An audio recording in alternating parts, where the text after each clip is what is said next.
Hi, everyone. Thanks for joining us today. We're going to give it just another minute for a few more people to join us. So hang in there. We'll start probably at 1:02.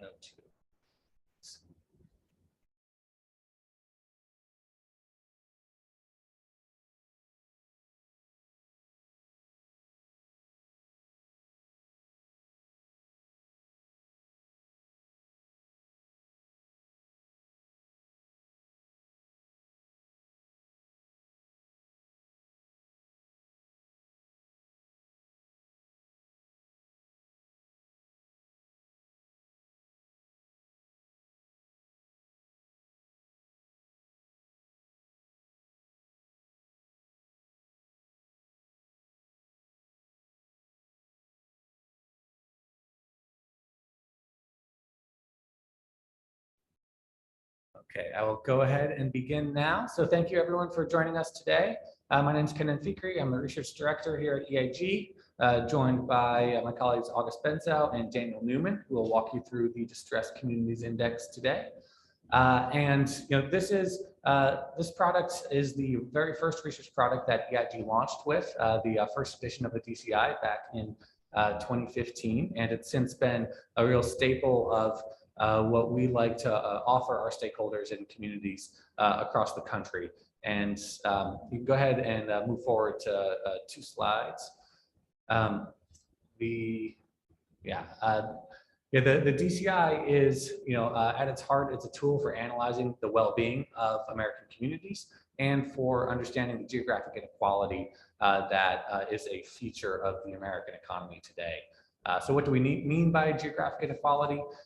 We mean, the very stark divides in economic well-being that exist across the map at many different scales, broad regionally down to really hyper-local scales within communities across the country.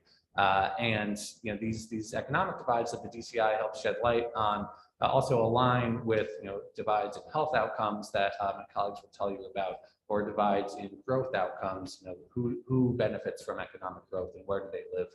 As we go under the hood of national economic numbers. And the DCI, first came on the scene in the mid-2010s when we were, as a country, I think, really starting to appreciate how important geography is for economic outcomes and even for individual experience in the U.S. economy today. The terminology that someone's fate shouldn't be decided by their zip code at birth is something that the DCI really speaks towards, and one of the reasons we think that this tool is so powerful. So next slide, please. As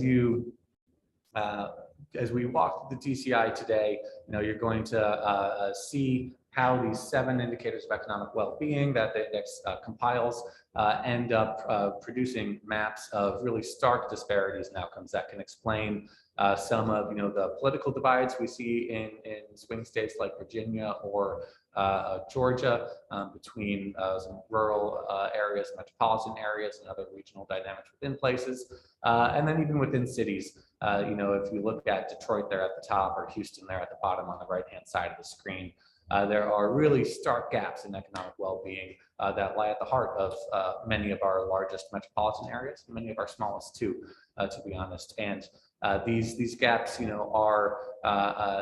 DCI is a relative indicator of economic well-being, ranking all zip codes against each other, but the divides that it reveals are absolute if you look at poverty rates or income or educational attainment across zip codes within places. So I just wanted to lay out some of what you'll hear today and why we like the DCI, and hope you enjoy it and find it useful in your work too. And I will go ahead and pass it over to my colleagues to begin to take you in depth, and we look forward to your questions. Thank you.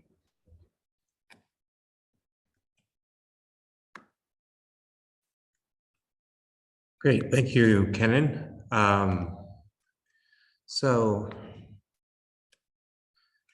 As Kenan sort of mentioned, the DCI is comprised of 7 equally weighted metrics, and it's a relative index sorted across American zip codes, counties, and congressional districts.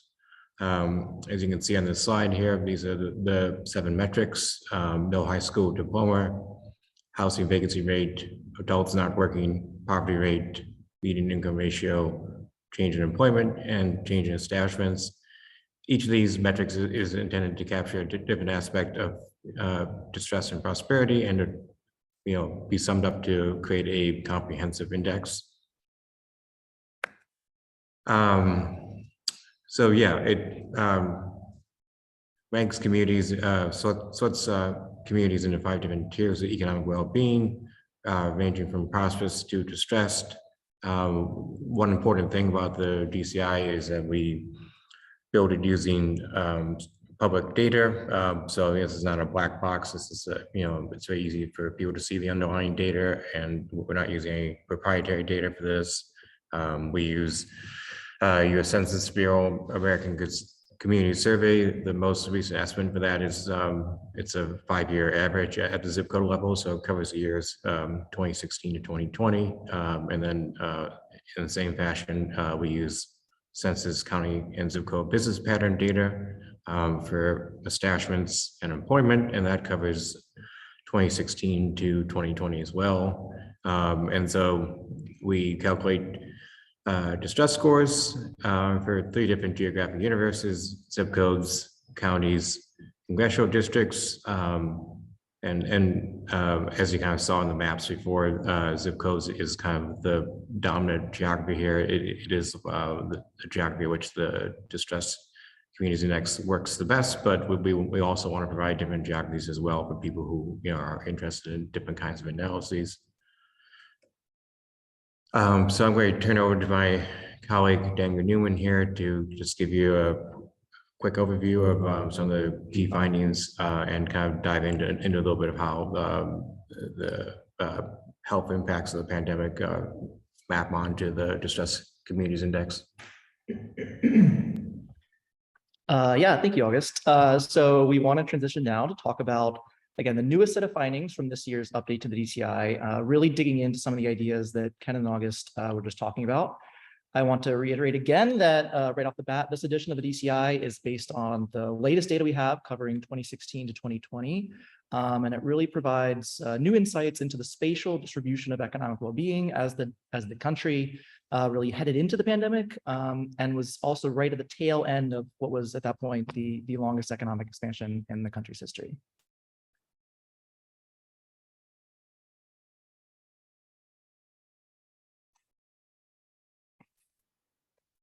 Perfect. So what we have here are the key summary statistics for each tier of the DCI, ranging from prosperous down to distressed, across each of the 7 component metrics that go into calculating a place's distress score. So each of these figures represent the average value across the set of zip codes that make up each tier of the DCI. So for example, if you look up there in the top left, we see that on average across all prosperous zip codes, just about 5% of adult residents had not graduated high school. As you can see, if you then, the share gradually increases as you go down the various tiers. So at the bottom in the distressed zip codes, we have about 19% of residents on average who have not finished high school. So when you're looking at all these metrics, I think, there's a lot of things you can take away, but I think 2 major takeaways from here are essentially, one, that at the top we find the prosperous communities really are powering the lion's share of the nation's growth in a lot of things, but especially in terms of jobs and businesses. While 2, at the bottom, we see distressed communities really still struggling to reap the benefits of, again, what was then a really strong and long, final period of economic growth nationwide. But again, if you look at the 2 columns on the right, there are change in employment and change in establishments measures.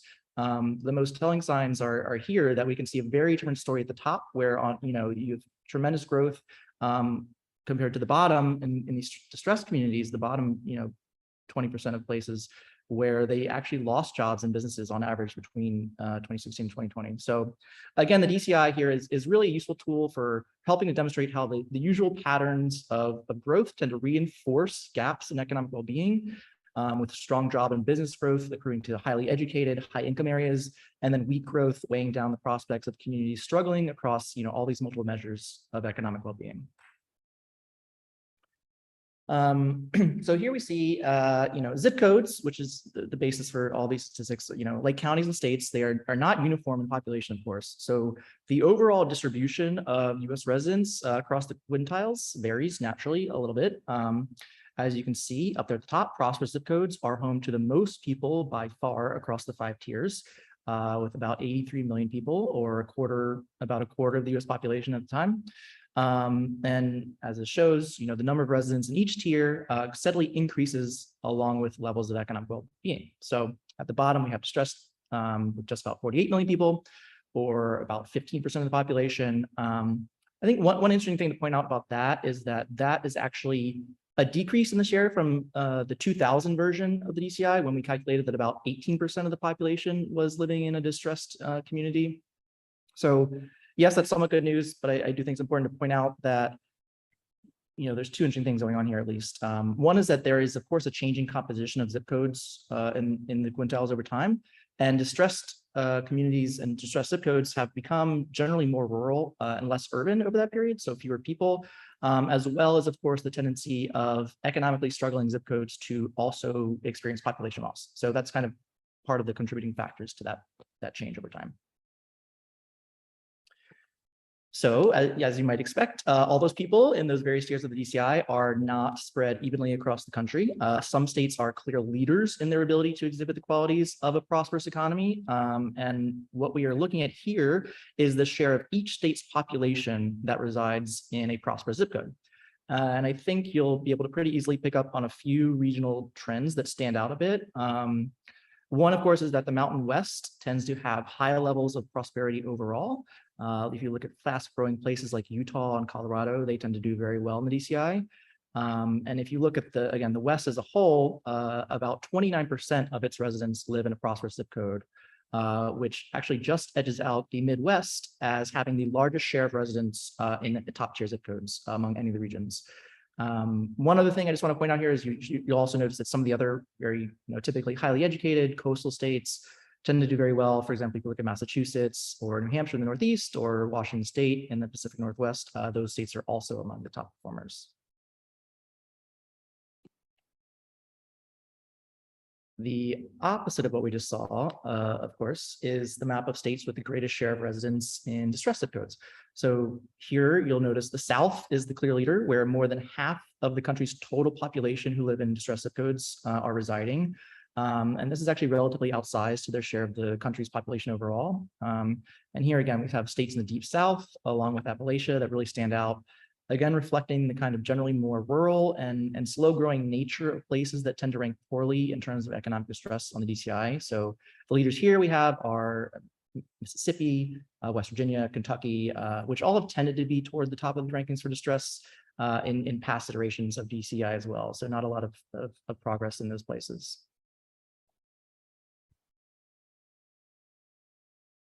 So now that you have kind of a better idea of how many people are in different tiers and where they tend to cluster, I wanted to move on to some of the underlying factors that contribute to a place's relative success in the DCI. And one of those clearest drivers of the differences in economic well-being is going to be educational attainment. So post-secondary education, of course, has increasingly become almost a precondition for financial success in a lot of these high-paid occupations in the US. And as you can see here in the distressed tier of counties, distressed tier of zip codes, just 17% of residents in those zip codes hold a bachelor's degree or higher. This is clearly not the case towards the upper rings of the DCI, where nearly half of those in prosperous communities who are 25 or older have finished college.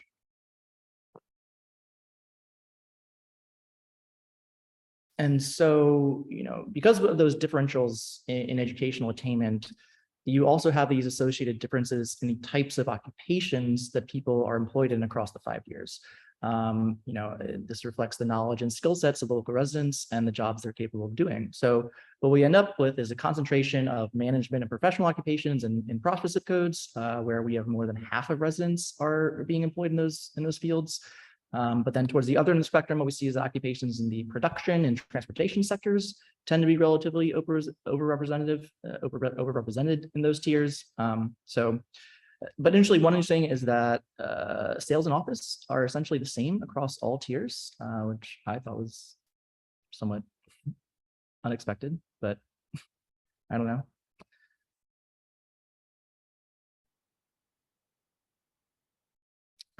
So again, here is another take on job growth over the period from 2016 to 2020. As we mentioned earlier, the change in employment is one of the main metrics, one of the 7 metrics that goes into the DCI. And this shows the cumulative change in employment across quintiles from 2016 to 2020. What really stands out here is just the absolute dominance of prosperous zip codes relative to everyone else. I do want to note, obviously, that because employment growth is a component of the index itself, gaps are to be expected between quintiles, but I think the extent and magnitude of losses for these bottom ranking communities relative to the gains in the top ranking communities just really reinforces how uneven the benefits of national economic growth over that time period were. Here we see that prosperous zip codes had added about 3.5 million jobs over that time period. And that's more jobs than the next 3 tiers combined, which meant that they took home nearly 57% of net employment growth from 2016 to 2020. Moving on to some other things that the DCI, eliminates. One of the major things is just how deeply entrenched racial inequality remains across communities. This is true for every tier of well-being across the country, but obviously more pronounced in these distressed communities. Altogether, about 56% of the nearly 48 million Americans living in distressed communities are people of color. That compares with only about 28% in prosperous ones. So in general, as you can see, the share of the population who identifies Black, Hispanic, or Native American steadily grows across each DCI quintile as economic well-being declines, whereas for white and Asian populations, the reverse is true, where the share of each quintile's population actually increases with economic success.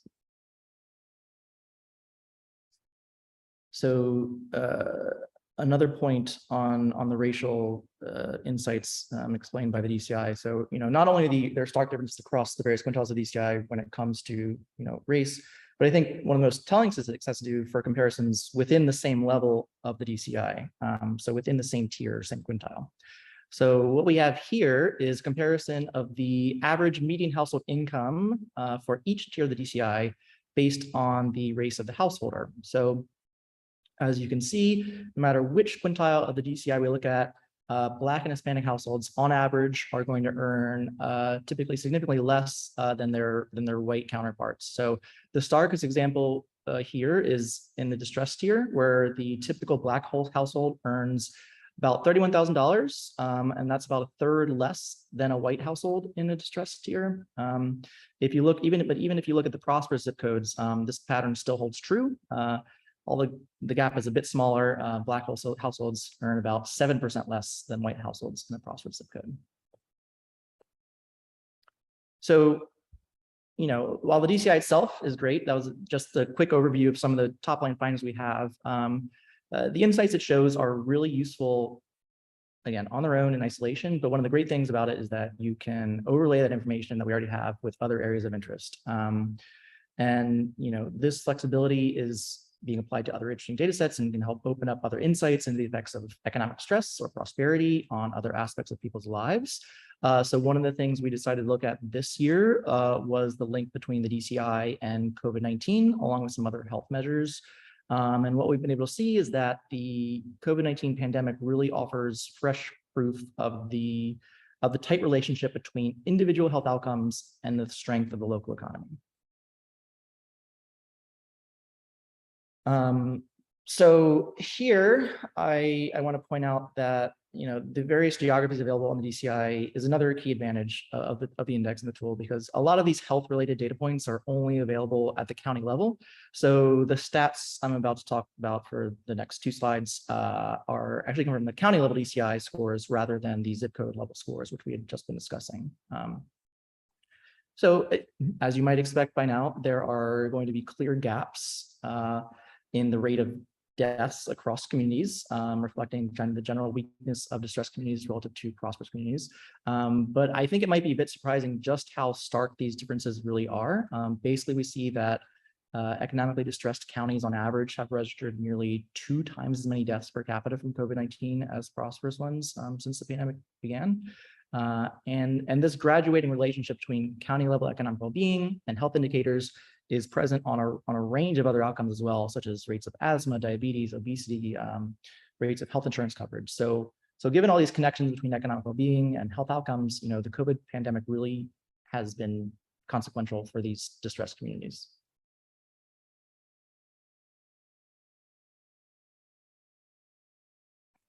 Yeah, back one.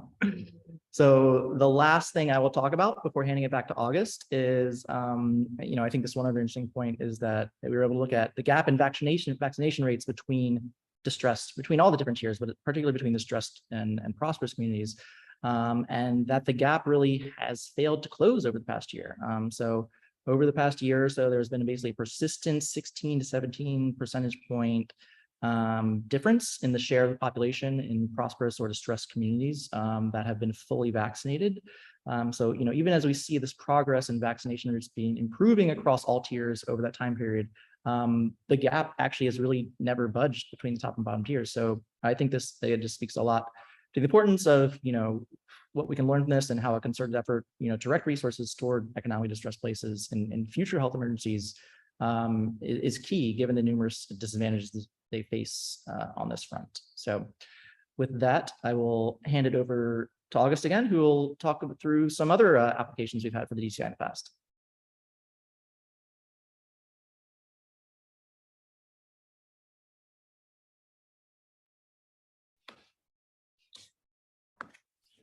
Thank you for that great overview, Daniel.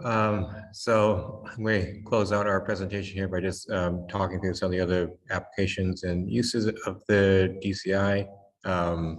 As Daniel sort of alluded to, one of the great things about the DCI is that it functions as a composite index of economic distress that can be slotted into a lot of different types of research and economic development work. So I'm just going to provide you with a few examples here. So USDA, for example, uses the DCI as part of their economic risk assessment dashboard, which they use to score communities and to decide where to where to distribute their grants and technical assistance. So in this particular example, the DCI is great for helping USDA make sure that they target traditionally underserved and economically challenged rural areas. And you can see this whole map that they've created based on the, this is at the county level, using the county level DCI. And they are able to score places, and this map does look very closely, looks very similar to our own DCI map. Another use for it was with the Intuit's Prosperity Hub program, targeting supply chain development in distressed communities. So this program has generated thousands of jobs and brought in much needed economic development money into these communities. And the DCI has been instrumental in helping them to funnel these funds into the places that need that money the most. And here's another example in Jobs Ohio, which is the economic development agency for the state of Ohio, uses the DCI to target grants to businesses in distressed communities. And so they're calling this an inclusion grant, and they use the DCI to, again, narrow down the list of communities that need additional investment and support. And probably actually one of the biggest uses of the DCI is in medical research. There's a huge body of work done looking at how the DCI intersects with other social economic determinants of health, and a lot of evidence that these distressed communities are places that lag behind in terms of health outcomes in a lot of different ways. This is just one example here, rather specific example, but interesting nonetheless that this researcher looked at the DCI versus outcomes on coronary artery bypass surgery and found that the notably worse outcomes for distressed communities versus prosperous communities. And so if you want to get your hands on this data yourself, we have on our website an interactive map where you can engage with the data, look at your own community, look at the different patterns across the entire country, and you can also get the data yourself. We offer it at a much discounted rate for government, nonprofit, academic.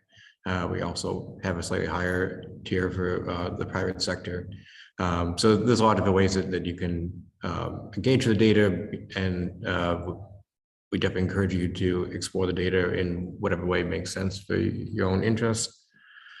And yeah, this again just kind of provides a little composite snapshot of our website where we provide a lot of information about the methodology, some great charts and graphs, some of which were in this presentation, and of course the interactive map where you can look at any congressional district, zip code, county, state, and see how they score in all the different DCI metrics and the total index. So with that, I will open up for questions that we'd be happy to answer for you. Feel free to drop them in the chat if that makes the most sense, or just chime in.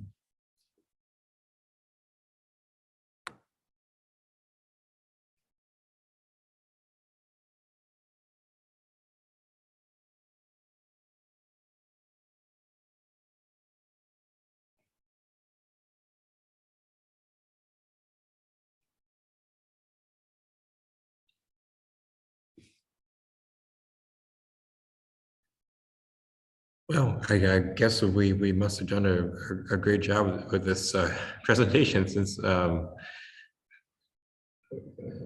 we do have a question. Okay, great. Thank you. That's a good question. We did not do city. We have in the past calculate the DCI at the city level. We did not do that this time around.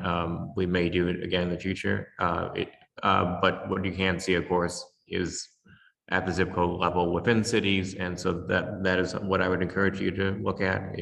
But we don't calculate the index itself for cities. Another great question. So the years of coverage for this DCI are 2016 to 2020. The census business pattern data is single year data. So 2016 for start year, 2020 for the end year. And that's a 5-year average for the American Community Survey data. And it could be aggregated to the census tract, but it'd be a little difficult because obviously zip codes don't crosswalk very easily to census tracts. And the main reason why we use zip codes and not census tracts is because the zip code business pattern data, that's the smallest geography you can get that data at.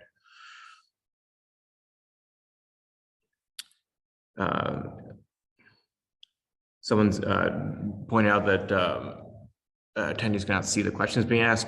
So there should be a way to use the Q&A function within the app itself. But if you are having any issues with that, should be able to unmute you. No, you can't, I guess, actually. Sorry, technology is not my strong suit, but there is a Q&A option though, for sure. Okay. Danny, do you have any thoughts on chips? As an organization, we are tracking a lot to do with chips and hubs as well, because there's a lot of great work being done around that, but we ourselves have not connected that to the map of distressed communities yet.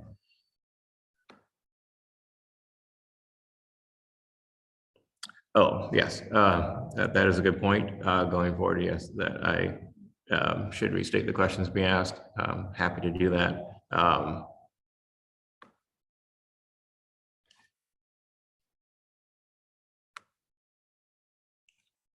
Okay, so we have a question here.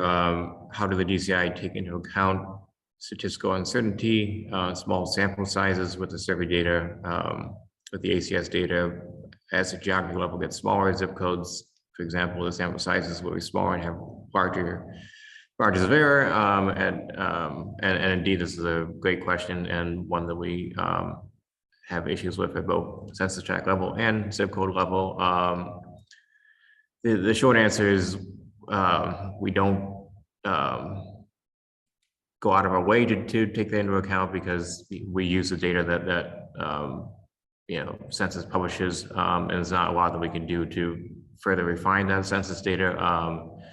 The good thing is that it is a 5-year average, which does fix some of the high margins of error, but obviously when you get into much smaller zip codes, so that is actually the main reason why we don't include zip codes that are smaller than 500 in population, because once you get down into those really small zip codes, you do get those much higher margins of error. And so we have that population cut off for that reason. And but it is still a concern even for like, zip codes at around 600 or 700. But for most zip codes, they're going to be, several thousand in population. And then so like those issues are a little bit better for those zip codes.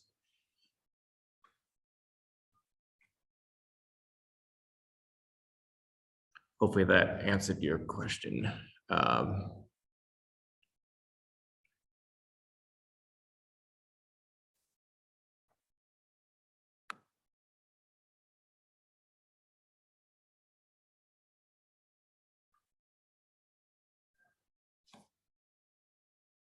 Okay, great. Well, I'm not seeing any additional questions. We are definitely happy to answer any questions you have about the DCI after this webinar. You can definitely reach out to the email address seen here on this slide, and we'd be happy to talk through any questions, concerns you have about the DCI and how it can be best used for your purposes. Okay, well, with that, I will close this out here and say thank you for giving us a half hour of your time to talk through the DCI. And again, happy to answer any additional questions you have down the road. Thank you.